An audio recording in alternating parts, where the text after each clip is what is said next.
मैं इन दलीलों के बाद जावेद अख्तर साहब से गुजारिश करूंगा, आप बैठ के बोलना चाहेंगे हमारे? जी।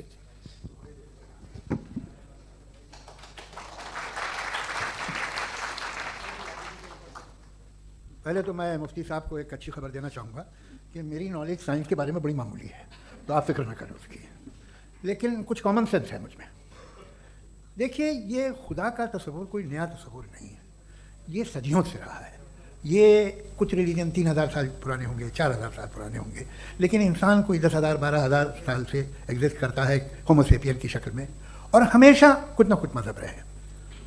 ये मज़हब जाहिलों के नहीं थे, ये मज़हब एक ऐसी ग्रीक सोसाइटी के थे जहाँ बड़े बड़े फिलोसफर्स पैदा हुए।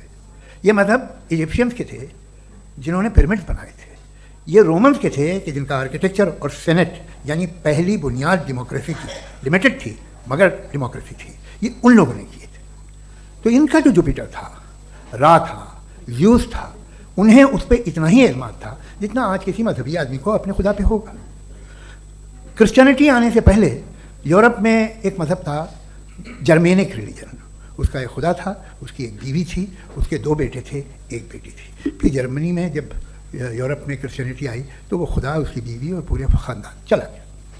तो हमने अगर हम हिस्ट्री देखें तो खुदा जो हैं वो ज़्यादातर फ़नी हैं, वो हमेशा रहे नहीं, और वो जो लोग इन्हें मानते थे उनको आप कहें वो तो जाहिल थे, उन्हें तो कुछ पता ही नहीं था। ऐसा नहीं है, वो अपने वक्त में बड़े काबिल लोग थे और अपने वक्त में उन्होंने बड़े बड़े काम किए हैं, फिलोसफर्स थे, साइंटिस्ट थे, लेकिन उनका मज़हब कहाँ गया, उनके खुदा कहाँ गए? आज जो खुदा हैं दुनिया में लोग उन्हें मानते हैं। आपको क्या मालूम कि कितने वर्षों के बाद क्या होने वाला है? हम यूरोप में देखते हैं तो चर्च खाली हैं। तो वक्त के साथ चीज़ें बदलती हैं।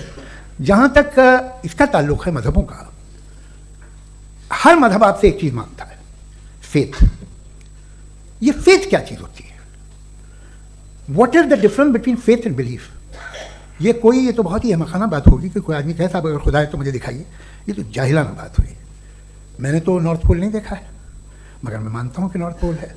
मैं क्यों मानता हूँ? इसलिए कि अगर ये दुनिया राउंड है तो उसका कोई टॉप होगा।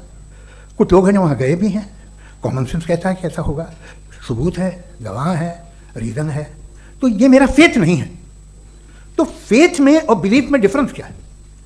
जो मज़हब मानता है, हर मज़हब फेथ मानता है। फेथ का मतलब ये है कि ना कोई गवाह हो, ना कोई सबूत हो, ना कोई रैशनल हो, ना कोई लॉजिक हो, ना कोई प्रूफ हो, मगर तुम एक बात को मानो। ये है फेथ। वरना बिलीफ होता।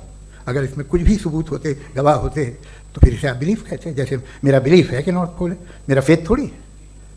फेथ इन तमाम शर्तों को रद्द करता है। तो फिर स्टुपिडिटी क्या है? अगर मैं एक बात ऐसी मानूं जिसकी ना कोई लॉजिक है, ना कोई रैशनल है, ना कोई प्रूफ है, ना कोई गवाह है, ना कोई सबूत है, और मैं उसे मानूं, तो ये स्टुपिडिटी हुई। इसे ही भाई कल को मैं यकीन कर लूँ कि एलॉन मस्क जो है मेरा भाई है, तो मुझे इंतहाई खुशी होगी, सुकून भी बहुत मिलेगा मुझे। लेकिन और कहे भाई क्यों मानते हो, क्या सबूत है? भाई वो तो अमेरिकन है और तुम तो इंडियन हो, वो तो नस्ल अलग है, तुम्हें कभी मिले भी नहीं। साहब देखिए मेरा फेथ है, इस पर बात नहीं किया। फेथ का मतलब ही यह है कि आप प्रूव नहीं कर सकते। अगर आप प्रूव कर सकते हो तो फेथ की जरूरत ही नहीं, फिर तो आप बात करेंगे, आप कितनी बहस कर लीजिए।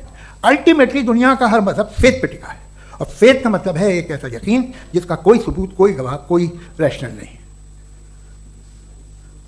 अब आप ये कहें, क्या आप ये क्यों कह रहे हैं कि साहब ये कायनात किसने बनाई? कमाल ये है कि आपने बताया कि एक आइलैंड पे गए और एक बॉल देखी। आपने ये नहीं कहा कि आइलैंड किसने बनाया, आपको सिर्फ बॉल पे हैरत हुई।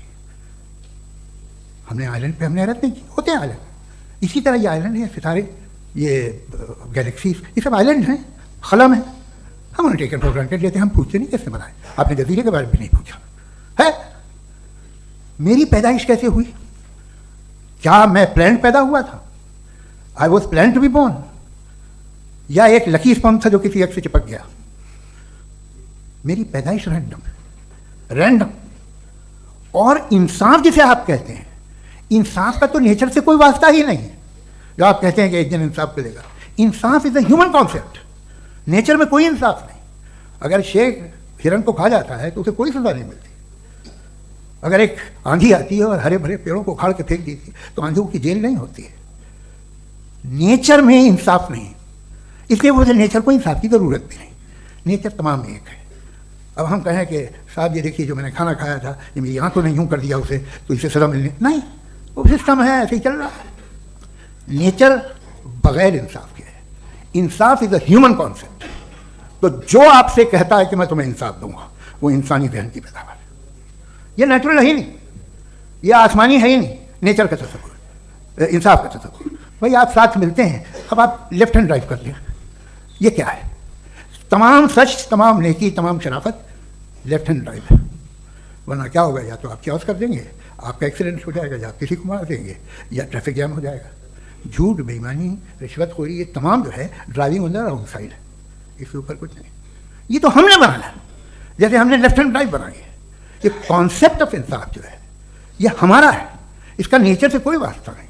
शेर खा जाता है हिरन को तो जेल होती है क्या? कुछ भी नहीं, है ही नहीं। तो ये जो दुनिया के रिलीजन प्रॉमिस करते हैं आपसे इंसाफ, इसी से मालूम होता है कि मैन मेड है। ये तसव्वुर कहीं और का है ही नहीं। जो नेचर है, कुछ लोग कहते हैं नेचर ही खुदा है, तो नेचर में तो इंसाफ नहीं कहीं। और आप वादा कर रहे हैं कि तुम्हें मरने के बाद इंसाफ मिलेगा। मुझे अगर मिलेगा तो मैं बहुत खुश होऊंगा, लेकिन मैं यकीन नहीं कर पाता हूँ, इसलिए कि मैं फेथ नहीं पैदा कर सकता।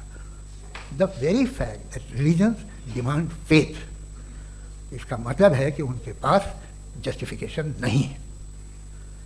अच्छा था, फिर रिलीजन अगर मॉडरेशन में है, कोई सा भी है, वो आप में कुछ खूबियाँ भी पैदा करता होगा।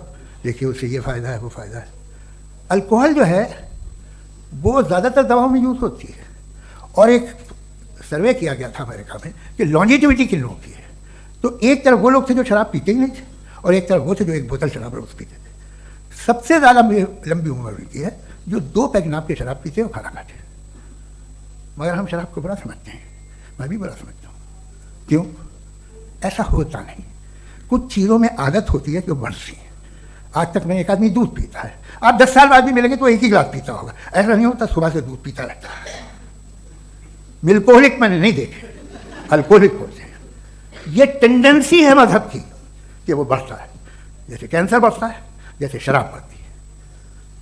कुछ लोग होंगे जो उसे सही तरह से यूज़ करते हैं। मुझे यकीन है कि हमारे मुफ्ती साहब भी उनमें से एक, इनसे बहुत खुशी हुई मुझे इनसे मिलकर। लेकिन कितने लोग हैं कि आज आप देखते हैं दुनिया में जो तबाहियाँ हैं, इनमें कितना हाथ है उन लोगों का जो बिलीवर कहते था मजहब ये नहीं कहता, ना कहता होगा, मगर जब ये मजहब पीते हैं तो ऐसे बिहेव करते हैं। थोड़ा सा अगर हो तो शायद बहुत अच्छी बात, लेकिन शराब थोड़ी सी नहीं रहती, उसमें टेंडेंसी है। पहले थोड़ा सा अगर 2-3 कैंसर के सेल हो ना बॉडी में तो आदमी इससे में रहेगा, लेकिन वो 2-3 सेल नहीं रहते, वो मल्टीप्लाई होते हैं। जावेद साहब टाइम पूरा हो गया। टाइम हो गया, तो बस बात खत्म हो गई। अच्छा, मुझे कुछ और कहने को था भी नहीं।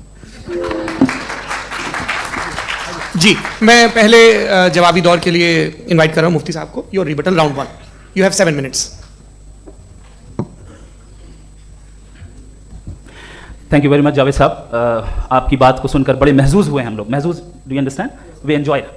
ओके, अब थोड़ा सा लॉजिकली उसको हम लोग देखते हैं। दरअसल हम लोगों ने कल गुजारिश की थी मुफ्ती साहब से भी, जावेद साहब से भी, कि हिंदुस्तानी ज़बान आम फहम सबको समझ में आ जाए, और जहाँ कहीं आप मुश्किल शब्द इस्तेमाल करें वहाँ बताते भी चलें। Thank you. तो सबसे पहले हमारे रिस्पेक्टेड जावेद साहब ने हवाला दिया कि खुदा फानी है। कितने मजहब आगे चले गए, किसी ने जुपिटर को खुदा माना, किसी ने किसी को माना। मैं कहता हूँ जिसने कॉन्टिंजेंट चीज को खुदा माना, गलत माना, वो खुदा ही नहीं, वो खुदा ही नहीं है। हम तो नेसेसरी बीइंग को साबित करने बैठे हैं, वो नेसेसरी कॉज जो इटरनल है, जो अबदी भी है और अजली भी है। हम किसी और को साबित करने नहीं बैठे। दूसरी चीज उन्होंने कहा कि फेथ एंड बिलीफ, ये एक ऐसी डेफिनेशन है फेथ की जो इन्होंने पहली मर्तबा पेश की है, या माफ कीजिएगा इन्होंने पहली मर्तबा पेश नहीं की है, रिचर्ड डॉकिंस ने पहली मर्तबा पेश की है। मुझे मालूम है ये सोर्स कहां से है। एपिस्टेमोलॉजिकली फेथ और बिलीफ का फर्क आप इस तरह नहीं कर सकते सर। फेथ सही भी होता है, गलत भी होता है। बिलीफ सही भी होता है, गलत भी होता है। जो लॉजिक, रीजन और एविडेंस से बैक्ड होगा वो फेथ सही होगा। और आप जिस फेथ की बात कर रहे हैं कि इलॉजिकल है और उसके पीछे नहीं है, तो we are on the same page. हम नहीं मानते उस फेथ को, जो फेथ ऐसा हो जिसके पीछे कोई लॉजिक ना हो, एविडेंस ना हो, हम नहीं मानते। हम तो उस फेथ के कायल हैं जिसके पीछे लॉजिक हो और एविडेंस हो। तो बिलीफ सही भी होता है, गलत भी होता है, फेथ भी सही होता है और गलत भी होता है। तो आज फेथ और बिलीफ के डिफरेंस पे बात नहीं हो रही है। आज आप चाहे फेथ एक्सेप्ट कर लें या बिलीफ एक्सेप्ट कर लें, आज ये बात होगी कि ट्रूथ क्या है, चाहे ट्रू बिलीफ सही है या ट्रू फेथ सही है, और फॉल्स फेथ क्या है और फॉल्स बिलीफ क्या है, बात इस पे हो रही है। दूसरी चीज इन्होंने पूछा स्टुपिडिटी फिर क्या है। अगर फेथ रिलीजन स्टुपिडिटी नहीं है तो और क्या है? चूंकि फेथ का मुतालबा करते हैं तो स्टुपिडिटी क्या है? मैं कहता हूं स्टुपिडिटी एथिज्म है। उसकी वजह यह है कि आप एक सड़क पे जा रहे हो और आप किसी गार्डन में जाएं और देखें वहां लिखा है फूलों के साथ I love Javed Akhtar, and I really do, I love you sir. So जब आप वहां पर पहुंचे तो वहां पहुंचकर अब ये बताएं, क्या आप ये कहेंगे वाह व्हाट अ नेचुरल सिलेक्शन?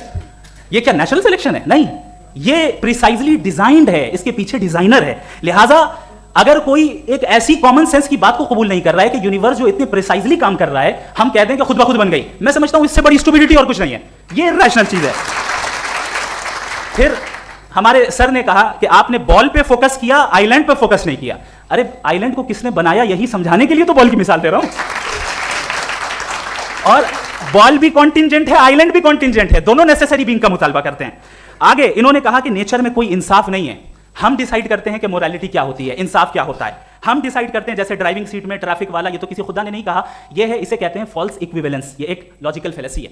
आपने जो है मिसाल दी ड्राइविंग की और ट्रैफिक की, ये सब्जेक्टिव मोरालिटी है। आप सब्जेक्टिव मोरालिटी को मिसाल बनाकर ऑब्जेक्टिव मोरालिटी के ऊपर नहीं थोप सकते। इंसाफ की ऑब्जेक्टिव मोरालिटी, अगर आप ये कहते हैं कि नेचर में इंसाफ नहीं है तो इंसाफ का न होना ये नेचुरल हुआ, तो फिर नेचर को नेचर रहने दे, क्यों हम इतना स्ट्राइव कर रहे हैं दुनिया में इंसाफ लाने के लिए? ये तो इलॉजिकल बात है, इरैशनल बात है। इसलिए बहुत सी चीजें ऐसी हैं जो ऑब्जेक्टिवली जो है इविल या गुड हैं, और बहुत सी चीजें ऐसी हैं जो सब्जेक्टिवली हैं। सब्जेक्टिवली जो मोरल होता है या इमोरल होता है, उसको हम सोशल कंसेंसस से या पर्सनल प्रेफरेंस से डिसाइड करते हैं। लेकिन जो ऑब्जेक्टिव मोरालिटी है, जिसमें इंसाफ आया, जो इन्होंने बार बार रिपीट किया, ये ऑब्जेक्टिव है, सब्जेक्टिव नहीं है। अगर आप कहते हैं ये सब्जेक्टिव है, तो मेरा सवाल आपसे यह है, क्या सोशल कंसेंसस के जरिए अगर जुल्म को सही करार दे दिया जाएगा तो आप जुल्म को जस्टिफाई करेंगे? दूसरी चीज इन्होंने यह कहा कि 2 पैक शराब पी लें तो वो उतने पे नहीं रहता, बढ़ जाता है। यही मामला मजहब के साथ है। 2 पैक आप पी लें बढ़ेगा। तो ये एक ऐसी मिसाल है, इसको कहीं भी फिट कर लें कि आप एथिज्म पे जब फिट करें, जब आप 2 पैक एथिज्म का लेंगे ना, तो वो बढ़ बढ़ के नॉर्थ कोरिया बनेगा। Thank you.